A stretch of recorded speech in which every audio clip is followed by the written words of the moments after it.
Isang mapagpalayang araw po sa ating lahat, mga kaibigan. Ito po ang Kawal ng Demokrasya, Kawal di Carboner. Marami po nagpa-follow up sa akin at nagsasabing mukhang yung scoop mo tungkol sa napipintong kudita ni Duterte ay hindi nangyari. Opo, alam ko pong hindi nangyari at alam ko rin po kung bakit hindi nangyari. Nais kong paniwalaan ang isang katotohanan na isa sa mga dahilan kung bakit hindi nangyari ay sa kadahilanan na una po nating ibulgar ito. Pero nandun na rin po ang plano. Ano po yung plano? Hintay nila makaalis si Bongbong Marcos, punta na Amerika. Sasabayan nila ng malawakan rally sa Davao, sa Bulacan, at sa Liwasan Bonifacio. At pagkatapos po niyan, meron silang kausap na mga diskontentado na mga military na hindi na pagbigyan ni Marcos at sila ay mga dating binusog ni Duterte ng pera. Sabi nga ni Duterte, pinapakain ko ng pera yung military, yung mga general na yan. Kaya loyal sa akin yan. Yan po ay sa kanyang pananalita. Happily, lahat po ng ating mga sinasabi ay meron pong pagbabatayan. At ang ating pong pinagbabatayan dito ay nagkaroon po ng malaking debate tungkol po dyan sa gagawin nilang people power. Una, laban kay sa Senado, laban kay Risa Hontiveros at saka sa kanyang pagpapa-issue ng contempt warrant laban kay Kibuloy. Pangalawa, abay nagkakaroon na po ng alliance ng gusto si Kibuloy at si Duterte upang sa ganun ay may pagtanggol nila ang isa't isa. Kaya nga po, meron pong mga sumunod na mga video na meron pong kadahilanan kung bakit ito ay pinapakita. Pinakita na merong koleksyon ng baril si Duterte na umaabot ng 300. Meron pang number. Alam po ninyo, ako'y naging kolektor din ng baril sapagkat ako po ay gun aficionado. Ako po ang founder ng Pistol and Rifle Association of Manila or PARAM. Tayo po ay maraming beses sumali sa mga shooting competition. Hindi po tayo naging national champion pero mukhang napasali na po tayo sa mga practical shooting competition. Ganun pa man, yung pong pagpapakita ni Duterte ng napakarami niyang baril ay psychological plan po yan. Ano pong ibig sabihin? Na yung sinabi niyang hindi ako papahuli ng buhay, handa kong harapin yung ICC sapagkat totoo po naman nandito na yung ICC December pa. Andito na po yan. At yung warrant of arrest, by courier na lamang po papadala yan.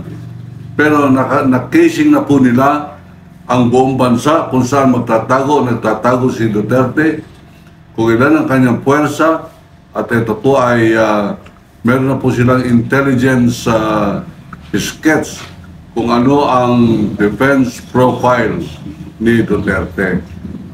Yan po ay sapagkat tulad po na aking sinabi, meron po tayong tagapagmasid dyan po sa loob ng Malacanang, sa loob po ng Malacanang of the South, dyan sa Panakan, Davao, at ito po ang kanilang mga sinasabi.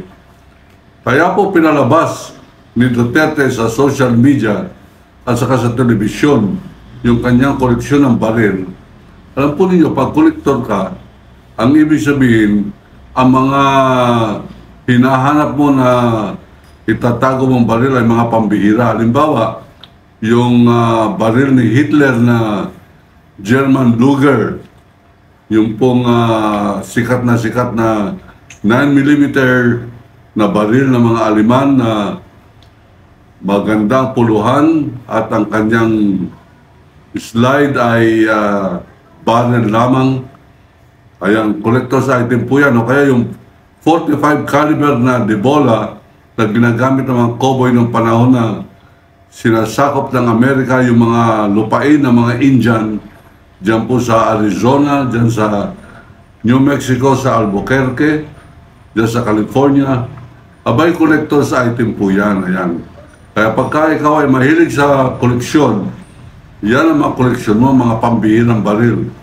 German Luger, Walter PPK na hindi yung bago po nilabas ni James Bond ang kasikatan po niyan, ay meron ka ng kopya from Germany. Yang pong 45 caliber ng mga American Constabulary nung araw, o yung lumang-lumang Series 60 ng Colt pistol na inimbento nung araw laban sa Muslim ng mga Amerikano. Inimbento ng Amerikano yung 45 caliber ng Colt para patumbahin ang mga Muslim na para pong hindi tinatablan ng bala sapagkat yung carbine lusutan lamang po sa kanilang mga katawan at tuloy-tuloy ang pagsugod pa rin ng mga Muslim, mga kaibigan, sa sundalong Amerikano na sumasakop po sa atin at pumapatay ng mga Pilipino. Yan po yung mga Amerikanong sumakop sa atin. Masyado pong malulupit sa mga Amerikano na yan.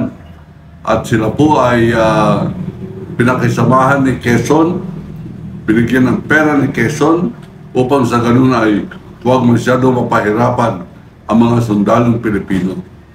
Pero ang ating po pinag-uusapan dito ay kung bakit kinakailangan ipakita ni Marcos ang kanyang koleksyon ng baril. Marcos? Ni Duterte, ang kanyang koleksyon ng baril. My apologies sa Marcos family. Kolektor din ng baril dyan si dating diktador na Ferdinand Marcos. At dahil po dyan, ang koleksyon ng baril ay meron pong kasaysayan bawat isang baril. Yan, nandyan yung anong series ng Colt, yung 1911 pistol na sumikat po sa mga shooter. Nandyan yung Series 60, pambihira po yan. Series 70, pinaka-popular. Series 80, pinaka-latest. Yan po yung mga koleksyon. Ang baril po ni Duterte ay HK, napakamahal po niyan. $2,000 po ang isang pistol niyan. Heckler & Co.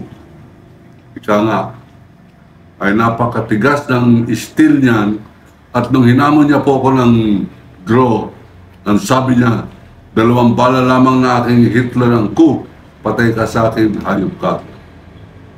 Problema, hindi po ako namatay sapagkat hindi po siya nagpakita at baka maasinta ko yung kanyang pangong ilong ay tamaan at kung ano pa lumabas niyan. Ganun pa man, yung pong pagpapakita niya ng 300 baril, hindi po collector's item yung 300 baril. Napakarami pong Bushmaster niyan, napakaraming AK-47, pare-pareho ang tipo, kung collector's item, magkakaiba po yan. Merong automatic, full automatic, semi-automatic, revolver, yan po, at saka yung mga history ng bawat isang baril ay naiiba sa isa't isa.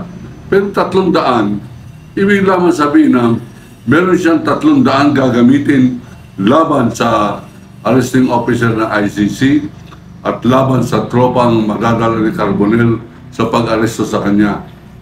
Yung kanya pong pangako na hindi siya papahuli ng buhay, abay papagbigyan po natin kahit na mahuli natin siya ng patay, huli pa rin siya. Ganun pa man, hindi po yan ang pinupuntos ng ating pong komentaryo ngayon. Ang atin ay pinocongratulate natin yung puwersa na nag-neutralize dyan po sa plano ng kudita ni Duterte. At ito yung mga friendly forces ni Marcos. Na penetrate po nila yung po mga nagplaplano ng mga general sapagkat may mga anak at mga kaalyado ng dating matandang Marcos na kasali po dyan sa naatasan ni Duterte magkudita. Ang plano po nila ay ganun pa rin, hindi po nababago. Siguro na patras lamang nila ng ilang linggo dahilan sa ating pagbubulgar at dahilan siguro sa pagpenetrate ng mga Marcos generals dyan po sa mga general na pa-retire na ni Rodrigo Roa Duwag Duterte.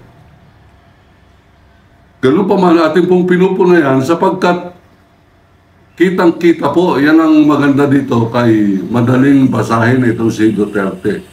Sa kanyang karuwagan, nagpakita po siya ng 300 baril na sangayon sa kanya siya ay pinayagan sapagkat meron siyang lisensya o reputasyon bilang kolektor ng baril. Hindi po totoo na kolektor ng baril yan. Bugok po yan. Hindi nga yan nasama sa mga practical shooting competition. Bobo po yan sa baril. Kaya niya lang pinapakita na marami siyang baril upang ipanakot doon po sa mga citizens arrest, volunteers, na meron siyang 300 na kaaabang na mga baril na handang gamitin ng kanyang Duterte defenders laban po sa mga magbo-volunteer na siya ay hulihin. Ganun pa man mga kaibigan, ipapagpatuloy po natin ang ating pong pagtugaygay diyan po sa plano na yan sapagkat matibay pa rin po ang ating impormasyon nagsasabing hindi pa natitinag yung plano nila Duterte. Katunayan, nagdadagdag pa sila ng mga vloggers. Yung po mga vloggers na walang utak, buti na lang, karamihan ng mga Duterte vloggers ay walang utak. At yung may mga utak na pareho ni Badoy, wala pong prinsipyo yan. Medyo may utak-utak po sana yan. Kaya lang, walang prinsipyo. Bayaran. Ika nga traidor sa bansa. Yung mga pareho ni Badoy, pareho ni sino ba yung fake na NPA? Eric, Jeffrey Celis ba yan na drug pusher according to Duterte? Drug lord. Kay Duterte pa kumakampi. Kay Duterte pala dapat matakot siya sapagkat siya ay pinangalanan sa Matrix na isang drug pusher o drug lord. Mga kaibigan, hindi po natin titigilan itong ating pong pagmamanman sa mga pangyayari. 3 puwersa na po nabubuo ngayon. Duterte forces, Marcos neutralizers, and the real force of the people, the third force. Nandiyan po yung TNT Trio, nandiyan po yung koalisyon kontra China na pinangungunahan ko po. Nandiyan din po yung BISMI, Back to Islam Movement International.